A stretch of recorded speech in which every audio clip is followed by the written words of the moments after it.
মানুষ স্মৃতি মানুষেরই ভুল হয়, তাই আমি একদিন তোমাকে ভুল ভেবেছিলাম, আর সেই ভুল ভেঙে দিয়েছে আমার মা বেগম সাহেবা।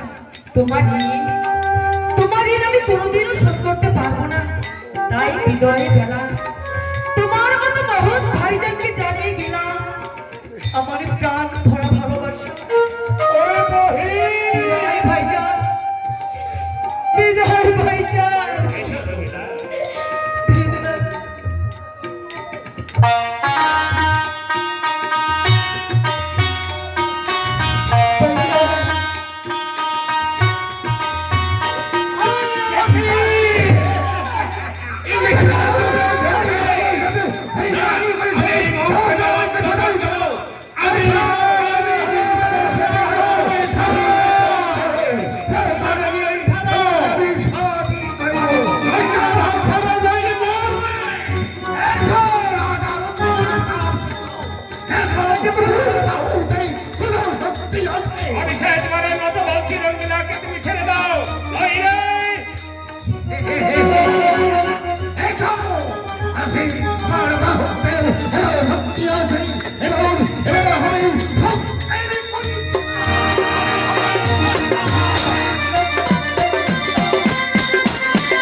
আপনি আপনার পুত্রকে শেষ করে দিলেন।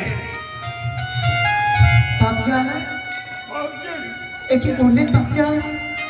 একটা তুচ্ছ মেয়ের জন্য নিজের পুত্রকে আপনি শেষ করে দিলেন বাপজান।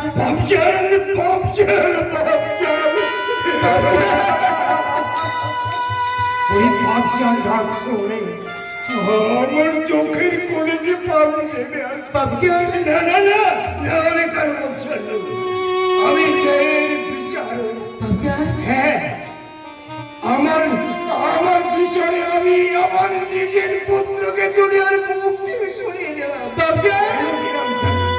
কেন বাপজান? তাহলে জানবে, দুনিয়ার সব প্রজারা জানবে সাহেবপুরের নবাব রহমত আলী কাদের বিচারক। তাই তো তার নিজের পুত্র বলেও তাকে তিনি ক্ষমা করেননি।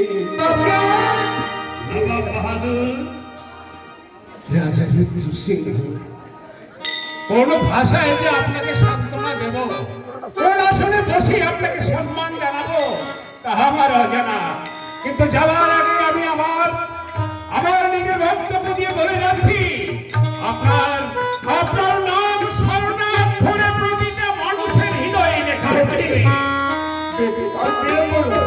আর কোনো ভয় নেই বেটি, তুই যা, রাজার রুদ্র শিখর সঙ্গে তোর ভয়ে ফিরে যাবে। যাচ্ছি বাপজান। বিদায় বাপজান, বিদায় বিদায়, বিদায় বেটি, বিদায় বাপজান।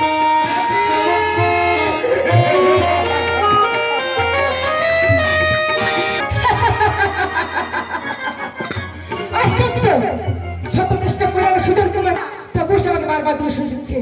কিন্তু আমি যদি সুজন কুমারকে না পাই তবে রঙ্গিলা জীবন থেকে দূরে সরিয়ে দিব। তবে আমার নাম রাজকন্যা মন্দিরা। মন্দিরা, পিতা, এখানে তো কেউ নেই, তবে তুমি হাসছো কেন মন্দিরা? পিতা, তুমি জানতে তো আমি কেন হেসে মরছি? কেন মন্দিরা?